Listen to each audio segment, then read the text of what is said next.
everybody, Dutch Sense here. 12:58 p.m. Central Time on Tuesday, April 28th, 2015. And I've got you over here on the Weather Channel, just going over the weather really quick, checking out what's happening after yesterday's second tornado outbreak, which occurred down here near Dallas, Texas, which nobody's talking about, nor are very many people talking about the mile-wide tornado that formed down here over the NEXRAD radar station as well the day before. But as I was looking at the weather here, of course, we've got our strong cells that have broken out down here. Green stands for strong cells, blue stands for hail, yellow stands for damaging winds. And you might see something standing out over here where there's no storm actually happening. And let's just go ahead and zoom in down here on Nevada. Computers detecting and designating a strong cell out here in western Nevada. And that's pretty interesting since there's no storms there today. And to prove that to you, let me just go ahead and open up College of DuPage. We'll open up the 1KM view. We're going to go look at the visible satellite imagery. I mean, this is a still shot current right now, but we'll just go ahead and open up the visible for the last 24 images. And it is about 10:59 in the morning there. Now you see there's a whole bunch of cloud seeding going on here, and that's man-made clouds from aerosols from jet aircraft, and that does have a cloud effect, but there's not much going on. Let's go ahead and turn on the counties so we can get a good idea of where this is occurring in relation to the storm that was being detected. So keep that there, and we'll open up one more screen. We'll jump back over to the Weather Channel, open that up, and back this out just a little bit. We'll leave the map view on so we can get a real good idea of roads versus counties. All right, we still got the strong cell showing up there. Here we go. So we're talking about the U.S. Naval Reservation Training Area. Out of just northwest of Cold Springs. Oh, wonderful. Okay. Well, let's go on Google Earth and go check that out, see what's there. Okay, and we'll just let that load. Of course, Google Earth might be running a little slow today. And while that's loading, we'll jump back over, take another quick look here. Let's go ahead and look at the actual NEXRAD feed for the area, and we'll animate this up. Okay, and of course, here's our NEXRAD right there. Oh, okay, they did a pulse there. Okay, we've got a new file loading there as well. Let's just go ahead and let that load. Wow, they pulsed it right before. Do you see that? Let's go ahead and stop that. Wow, right over the same area. Look at that. Look at that. 1, 2, 2 dual pulses. And then, oh, that's right around the highway. Well, that's not a bombing range, guys. That's right along the highway. Let's go and take a quick look. You see how the highway comes through here and curves up? That should be pretty easy for us to come find. Okay. I'll just back this out just a little bit. All right, here's our highway. It's curving around and coming up, so we're talking right through this section that curves around and comes up. What do we have here? Chalk Mountain, Iron Rock. These look like, well, let's see. What do we have?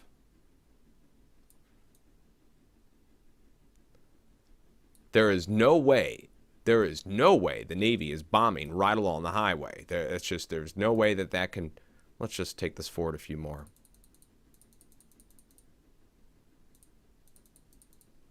Okay, and we'll take this back to where they appear from.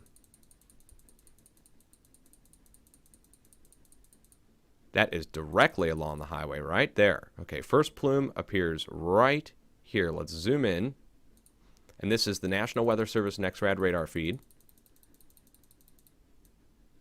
Okay, so you can see where that starts right here.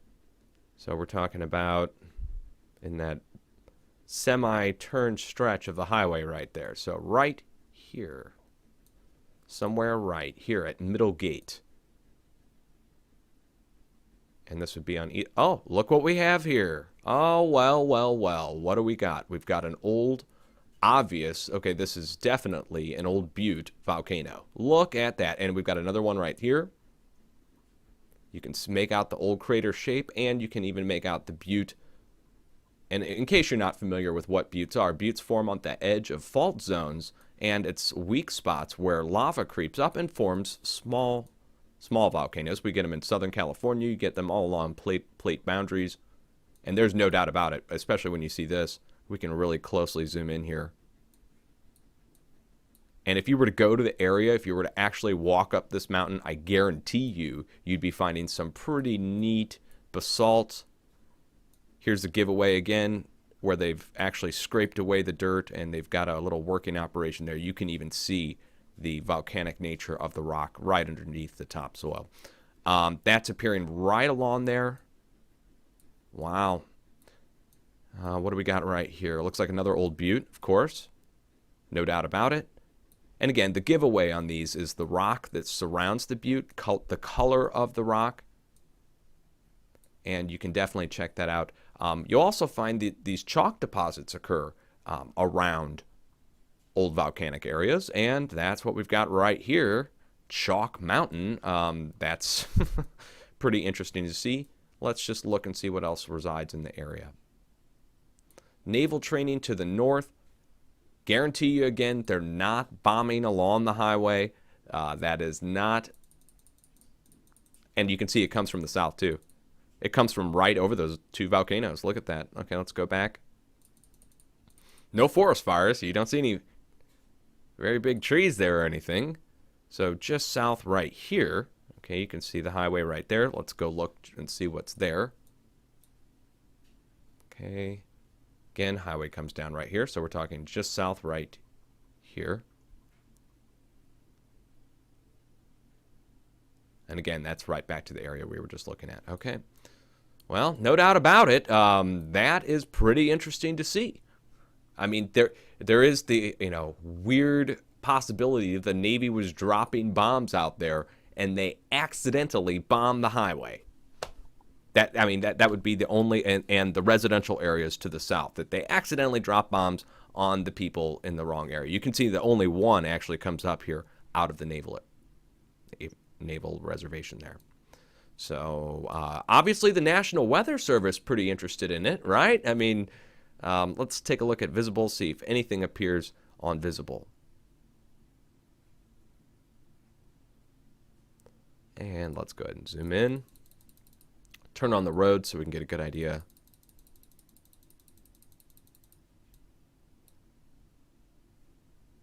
Nothing. That's invisible to the human eye.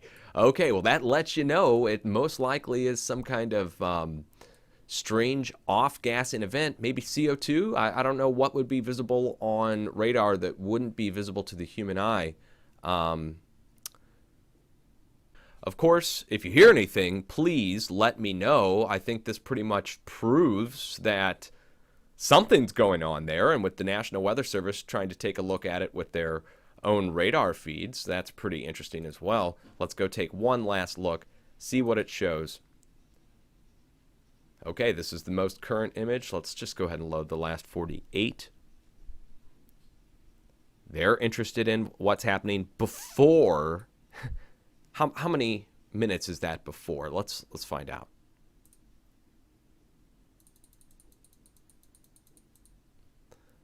Okay, they're doing a pulse at 1526, and there's our first plume at 1628. So an hour before they pulse the area.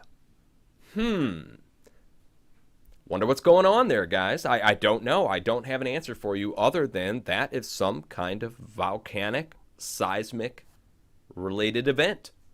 And that the National Weather Service maybe has a seismometer there. They knew something was getting ready to happen there an hour beforehand and pulse the area to take a quick look and see what's going on. Or the pulse has an effect other than what they're saying. Those are Well, those are the two options. Or it's just the biggest coincidence in the world. They just happen to pulse it out that way, and then it just so happens to plume off. I'd like to hear the explanation for what it is if it's not volcanic. If it's the Navy bombing the highway, then we got a real problem with them dropping live bombs on residential areas and public thoroughfares. I just don't see that happening. So something else is going on there. National Weather Service is interested in it. Obviously, I'm interested in it because it ties into other things that have happened in the region plume-wise last week before large earthquake activity struck up here last week. So we saw plumes up and down the west coast, followed by a 5.5 and a 6.2 off the west coast, Vancouver and Northern California. Those were related at the time. Is this related? I don't know. We have to keep watch. Let's take a look at the most current image. Let me just hit refresh.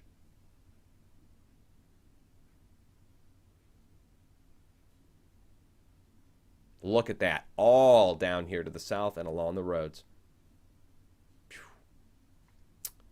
Amazing. And when you see what's going on elsewhere, and you see the spin and obfuscation they've got going on, then you'll start to maybe question the official story on what's happening. And you guys know where I stand. We're in a global unrest, earthquake, seismic event where things are happening right now that the people in power, really don't want you to know because it'll cause panic. It causes people to worry excessively about earthquakes and volcanoes coming to their region. I don't blame the powers that be for being like that, but I do blame them for censoring the information. It's one thing to try and calm people. It's another thing to lie to them. And I'm not going to lie to you guys. We're seeing big-time activity kick off worldwide. Look at the last 7 days of earthquakes. It stands out above all. Look at this. I mean, really? Okay, do I even need to show you the areas that are showing heavy activity right now, or can you see it on the screen, okay? If you've seen my past earthquake updates, you know that this is a tremendous uptick compared to previous events. We're back in that 2011 type scenario. By the way, they just announced that Nepal is overdue now for another large earthquake.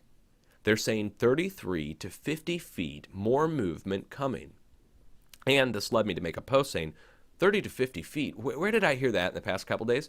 Oh, that's right. The land movement in North Japan, 30 to 50 feet, either rose or sank. We don't know which because the media, as soon as the locals reported a 30 to 50 foot rise that caused the cliff collapse, the media reported that the cliff collapse caused the 30 to 50 foot rise. Now, the original reports from Japan are entirely different. The original report says that it's crustal, that they need to look into it, that it's a rise, not a landslide. Everything opposite than what the story says now. I reported the original story. Media then followed up and reported the bogus story, and now we come to find out that experts are saying 33 to 50 feet is moving and that they need to watch for 33 to 50 feet of moving going on in Nepal, but they don't say why. Why is there going to be 30 to 50 feet moving? Well, could it be having something to do with the connection between this region here and the Pacific and how the earthquakes spill across the area? And if you get 30 to 50 feet worth of movement up here from the Pacific going into Asia at Japan, that's going to translate out to 30 to 50 feet of movement here in Nepal as the plate is pressed. Do you think that might be a possibility? I do. As a matter of fact, I said that verbatim 2 days ago. You guys can go check it out on my Facebook wall, on my blog post, and in my video, talking about how the movement is moving west from this location, and we need to watch. Now, I said in my last video, I didn't really know too well the plate structures of Russia and China. Said we need to watch the Russia-China border. It turns out the Nepal-China border got hit, not the Russia-China border. Watching in this region got hit. It's the same distance, roughly, just to the west instead of northwest. Again, and that was based upon the deep asthenosphere movement that we were already seeing. Now, we just saw above all others, you see this deep earthquake here in blue? That's the most recent earthquake that's happened. 6.2 magnitude earthquake struck at 350 miles deep. deeper than all the others, guys. So when that happened, that lets us know over the next day or 2, 3 days, possibly 4, that we would see a larger earthquake. And when we see 4.0 earthquakes, that causes 6.0 activity. When we see 5.0 earthquakes in the asthenosphere deep down below, that causes 7.0 activity. So when we see 6.0 activity in the asthenosphere, that in the past has led to 8 and 9.0 activity follow-up in a shallow level, somewhere in an adjacent area to the deep movement, usually to the west-northwest. So this kind of nails down the area we're going to need to watch in the next several days because of the deep movement that's happened here. As you can see, it's the only deep earthquake that's happened over the last 24 hours and 48, and then we get into 72 hours and you see the previous movement that happened. So in the last 48 hours, that's the only deep earthquake to occur. And look at the cluster that's already giving way right here. This lets us know our silent area just to the north is going to be the area that we need to watch, and to the east of Papua New Guinea. 2 silent areas, the rest of the area is moving. That lets us know. So I hope this gives you a quick earthquake update as to what's going on. I wouldn't have got into the earthquakes if I didn't see this. I mean, really, in the National Weather Service, zap, zap, let's go take a look. What's going on? Uh-oh, got some movement out there. Oh, we don't need to tell anybody. Let's go ahead and blame it on thunderstorms. What are the chances they're going to say it's either military or thunderstorms? They've said it each time now there's been a volcanic venting off. They've either said it's a military or asininely saying that it's some kind of thunderstorm, even when there's nothing on radar and nothing actually showing up visibly. Again, you saw it at the start of this video. Nothing showing up out there. That's visible. You can see with your own eyes. There's nothing there. So let's take another look just to make sure, just to shut up any possible deniers. They'll say, oh, that wasn't a current image you were showing. Well, here's the most current right there, 1800 hours. UTC. So much love, guys. Always have an earthquake plan ready. Be prepared just in case.